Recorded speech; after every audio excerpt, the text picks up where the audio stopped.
जय हिंद दोस्तों। बंगाल में हिंसा इस समय अपने चरम पर है। ममता बनर्जी से इस बात को लेकर पूछा गया कि भाई बंगाल में आखिर क्या चल रहा है, तो उन्होंने बड़ा सीधा साधा सा जवाब दे दिया कि भाई बंगाल में तो अभी इलेक्शन कमीशन का राज है। मैं जब शपथ ले लूँगी, जो कि उन्होंने आज सुबह ले ली है, उसके बाद ही कुछ देख सकती हूँ कि भाई ये क्या चल रहा है। बहुत सीधा सी बात थी, एक मैं कहूँगा बाईपास था एक लॉ के लिए कि भैया हम तो अभी कुछ कर ही नहीं सकते, जबकि सभी लोग ये जानते हैं कि प्रत्यक्ष अप्रत्यक्ष रूप से जो भी कुछ बंगाल में चल रहा है उसके पीछे कौन लोग हैं और कौन सी मानसिकता है।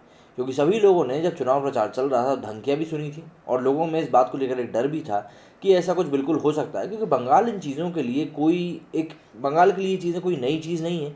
जब वहाँ पर लेफ्ट की सरकार थी तब भी वहाँ पर इस सरकार से कई सारी चीज़ें देखने को मिला करती थी, और उन्हीं चीज़ों को मैं कहूँगा एक मुद्दा बनाकर कि इन चीज़ों को ख़त्म करना है, ममता बनर्जी खुद भी सरकार में आई थी। लेकिन आज जब हम देखते हैं कि ममता बनर्जी ने चुनाव जीता है और वो सरकार में आई हैं, तो जो माहौल इस समय बंगाल में बन गया है, उसको किसी एक्ट्रेस ने पाकिस्तान भी कहा था और कश्मीर भी कहा था कि अब वहाँ पर कश्मीर जैसी परिस्थितियाँ बन रही हैं, तो उसका ट्विटर अकाउंट सस्पेंड कर दिया जाता है। खैर, उस बारे में कभी बाद में बात करेंगे। लेकिन हमारे भारत में कई सारे ऐसे बुद्धिजीवी लोग हैं जिनका कि मुंह अभी हाल फिलहाल के लिए बंद है।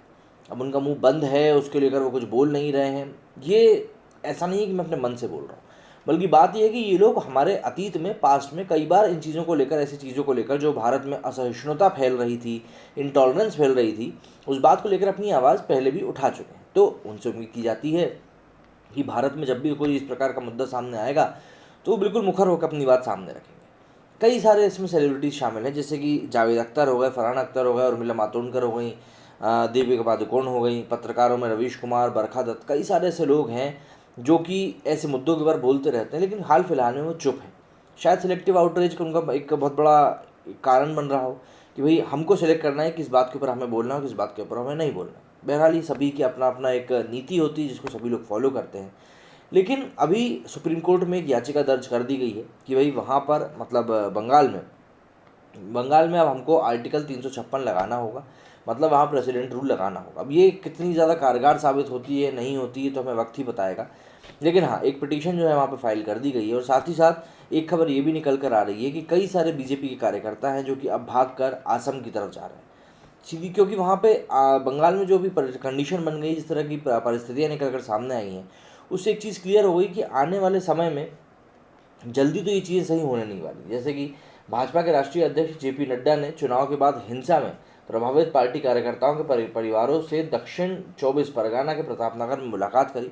मतलब वहाँ पर जितने भी बंगाल में कार्यकर्ता हैं, अधिकतर के घर जाकर उन्होंने मुलाकात करी है, निंदा करी। इस चीज़ की निंदा ये लोग खूब करते हैं, निंदा भी कर रहे हैं, और अब ये भी बोल रहे हैं कि भाई हम धरना भी करेंगे। अब धरना देखते हैं किस तरीके से करते हैं, क्योंकि जो लोग भाजपा को सपोर्ट कर रहे थे, उन सभी लोगों का यही कहना है, भाजपा से उन लोगों ने कभी उम्मीद नहीं करी थी जब उनके सपोर्टर्स के ऊपर इस तरीके से तलवार लटकेगी तब भाजपा सिर्फ और सिर्फ कड़ी निंदा करेगी या फिर धरना देने की बात करेगी।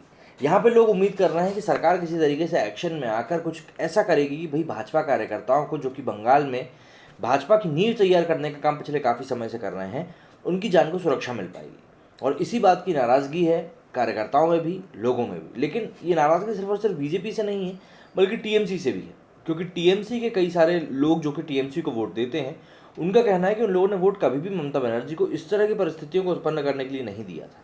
हालांकि ममता बनर्जी इस चीज़ को स्पष्ट कर चुकी हैं कि इस तरह की कोई भी परिस्थिति उनके कहने पर क्रिएट नहीं करी गई है। तो अब इस तरीके से एक कॉन्फ्लिक्ट पैदा हो गया है, और जाहिर सी बात है इन बातों को लेकर कोई भी स्पष्ट रूप से तो कुछ भी नहीं बोलता। तो आने वाले समय में हमको पता चलेगा कि आखिर इन चीज़ों के पीछे वाकई में कौन था।